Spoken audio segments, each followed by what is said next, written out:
Geology आप ध्यान देखिएगा, जियोलॉजी नहीं जियोग्राफी, जियोग्राफी। देखिए जियोग्राफी में क्या है, आज कहाँ पढ़ना है, तो आज हम पढ़ाएंगे जो है, आज हम लोग पढ़ेंगे वायुमंडल के बारे में। किसके बारे में? वायुमंडल, एटमॉस्फेयर जिसे हम लोग कहते हैं, वायुमंडल, वायुमंडल, एटमॉस्फेयर इंग्लिश में कहते हैं, एटमॉस्फेयर। देखिए ये वायुमंडल है क्या, ध्यान सुनिएगा। पृथ्वी के चारों तरफ, ध्यान सुनिए, पृथ्वी के चारों तरफ हवाओं की मोटी परत को वायुमंडल कहते हैं। पृथ्वी के चारों तरफ, जैसे देखिए ये आपकी पृथ्वी है, जैसे सपोज कि ये आपकी क्या है, पृथ्वी है, क्या है, पृथ्वी।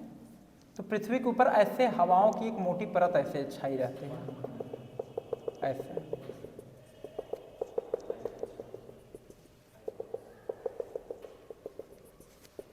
देख रहे हैं?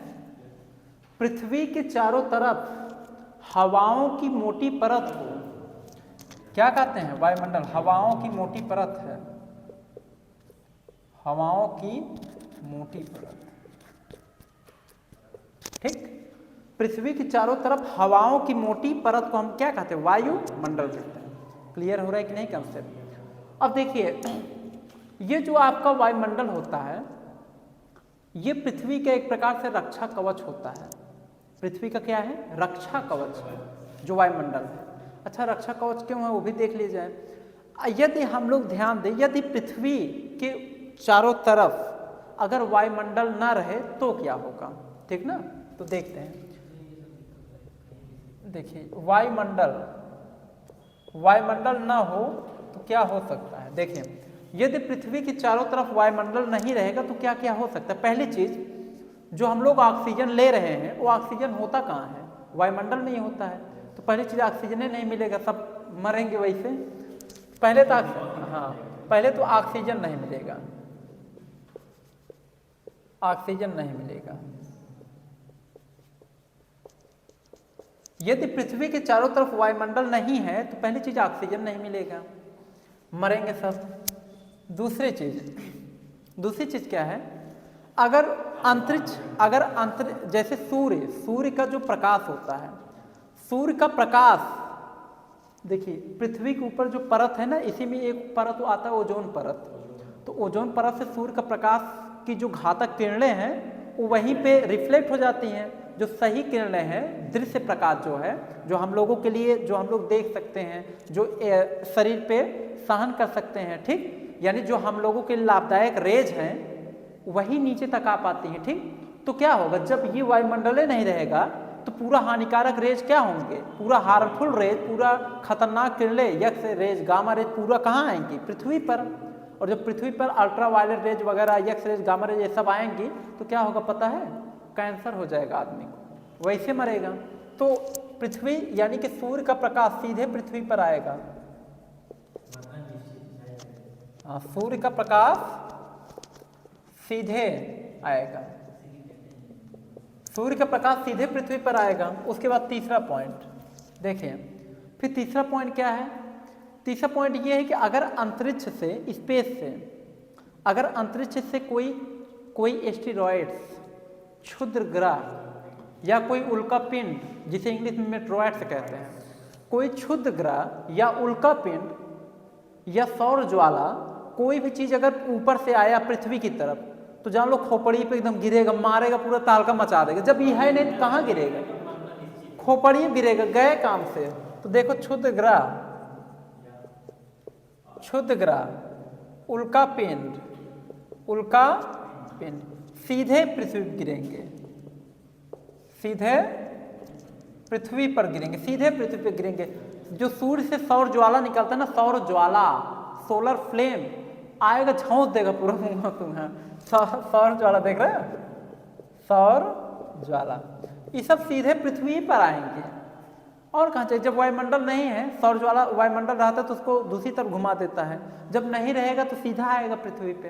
कि नहीं आ रहा है कि नहीं समझ में? ये है। तो मतलब ये सब चीजें सीधे पृथ्वी पर आएंगे, मानव का बचना इम्पॉसिबल है।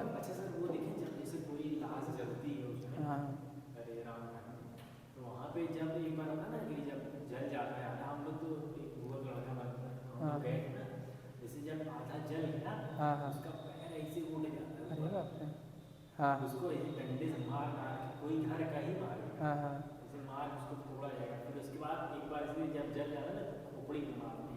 हाँ, होता है ऐसा। बोलता ना सर बुलेट वाला बंद और ध्यान दो, होता है ऐसा। देखिए अगर वायुमंडल नहीं होगा पृथ्वी के चारों तरफ तो ऑक्सीजन नहीं मिलेगा। सुनो, ऑक्सीजन नहीं मिलेगा, सूर्य का प्रकाश सीधे आएगा, क्षुद्र ग्रह उल्कापिंड ये सब सीधे पृथ्वी पर, सौर ज्वाला ये सब सीधे पृथ्वी पर आएगा, तो मानव जीवन बिल्कुल भी पॉसिबल है ही नहीं। ठीक, अच्छा हम सभी लोग यहाँ पे हैं तो इसका मतलब वायुमंडल है। ठीक, अब देखिए वायुमंडल में क्या होता है, वायुमंडल की अब हम लोग परत पढ़ेंगे। ठीक, एक क्वेश्चन ये है कि वायुमंडल पृथ्वी पर क्यों है, वायुमंडल पृथ्वी पर क्यों है। देखिए बच्चों, वायुमंडल पृथ्वी पर इसलिए है क्योंकि पृथ्वी के पास क्या है, गुरुत्वाकर्षण बल है। कौन सा बल है, गुरुत्वाकर्षण बल की खोज किसने किया था, न्यूटन ने किया था। ठीक, तो उसके ऊपर सेब गिरा, सेब गिरने से सारा कंडीशन का रद्द दिया। ठीक, तो बता दे, सुनिए, हाँ हाँ, तो देखिए बता दे कि आपका जो है, देखिए वायुमंडल पृथ्वी पर क्यों है, क्योंकि पृथ्वी के पास गुरुत्वाकर्षण बल है। जो ग्रेविटेशनल फोर्स होता है, हिंदी में गुरुत्वाकर्षण बल, इसी बल के नाते वायुमंडल पृथ्वी पर क्या है, टिका हुआ है। अगर पृथ्वी के पास गुरुत्वाकर्षण बल नहीं होता तो वायुमंडल पृथ्वी पर टिका ना होता। पृथ्वी का जो गुरुत्वाकर्षण बल है वो वायुमंडल को खींच करके पृथ्वी के चारों तरफ क्या हुआ है, बनाए हुआ है। समझ गए कि नहीं, जानते रहना। उसके बाद जो वायुमंडल है वो पृथ्वी का क्या है, रक्षा कवच है। क्या है, रक्षा कवच। समझ गए। अब देखते हैं बच्चों, जैसे वायुमंडल में कई सारे परत पाए जाते हैं, तो उन परतों में कौन कौन से परत आते हैं, ध्यान देखते जाइए, थोड़ा सा हम लोग समझते हैं। तो जो परत होते हैं बच्चों पृथ्वी के ऊपर के, ठीक, उन परतों में आप सबने इसके पहले के क्लासों में आपने कहीं कहीं पढ़ा होगा, जैसे क्षोभ मंडल ना, समताप मंडल, पढ़े कि नहीं, ये सब जो बोल रहे हैं कहीं ना कहीं तो कभी ना कभी देखे होंगे। क्षोभ मंडल, समताप मंडल, आयन मंडल, फिर वायुमंडल। तो ये सब आपके क्या है, पृथ्वी के चारों तरफ वायुमंडल के जो है परत को बांटा गया है इन भागों में। ठीक, ध्यान देखिए, तो वायुमंडल जो है ये आपका जो हवाओं की जो मोटी परत है इसे वायुमंडल कहते हैं। वायुमंडल को कितने पार्टों में बांटा गया, लगभग आपके 4 पार्टों में बांटा गया। लगभग मतलब 4 पार्ट, मेन 4 ही पार्ट होते हैं, लेकिन उसमें 1-2 पार्ट और भी होते हैं, उसको भी हम बताएंगे। ठीक, तो मेन 4 होते हैं। देखिए वायुमंडल को कितने भागों में बांटा गया, मेन 4। तो देखिए आप देखिए कौन कौन सा पहले आता, क्षोभ मंडल। कौन सा, क्षोभ मंडल। ठीक, इसको इंग्लिश में कहते हैं ट्रोपोस्फियर। ट्रोपोस्फियर, क्षोभ मंडल। हम लोग किस मंडल, ये सब एक्सप्लेन कर बताएंगे, हम लोग किस मंडल में रहते हैं, क्षोभ मंडल में।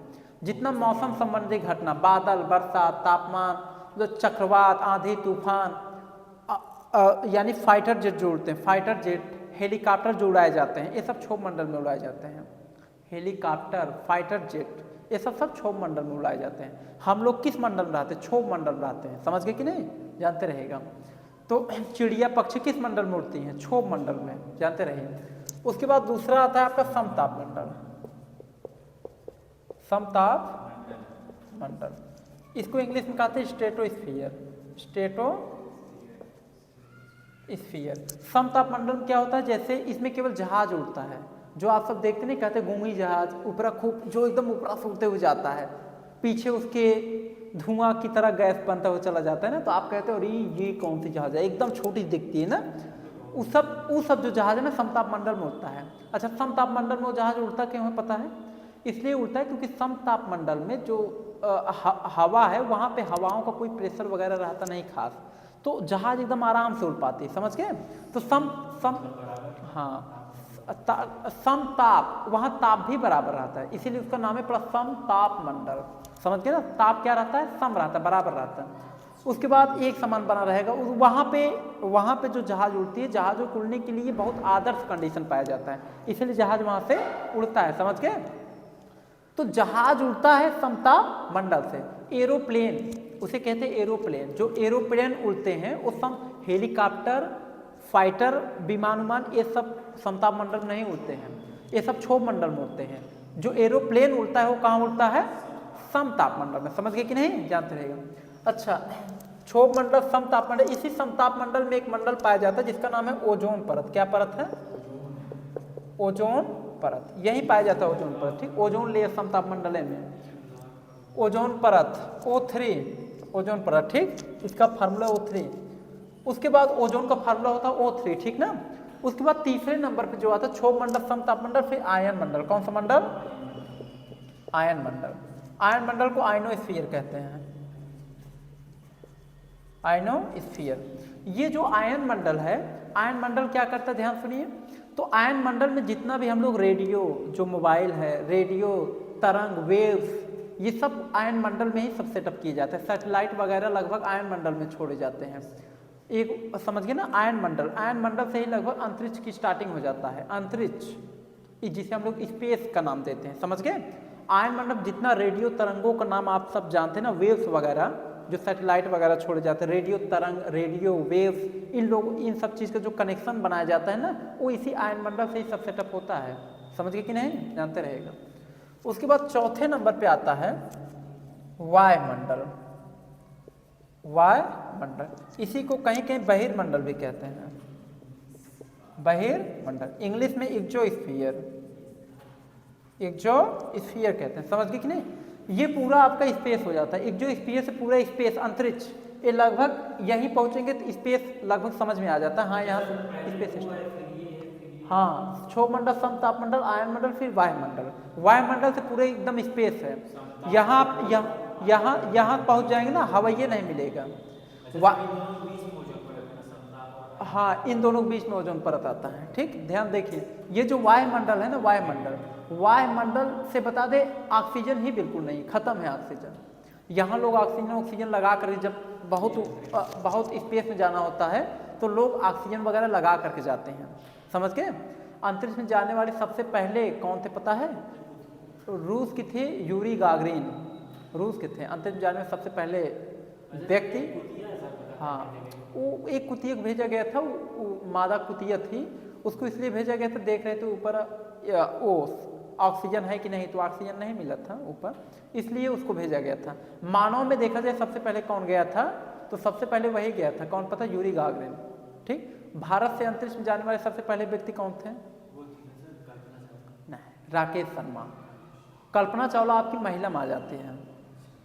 ठीक, राकेश शर्मा आपके सबसे पहले व्यक्ति आपके गए थे अंतरिक्ष में।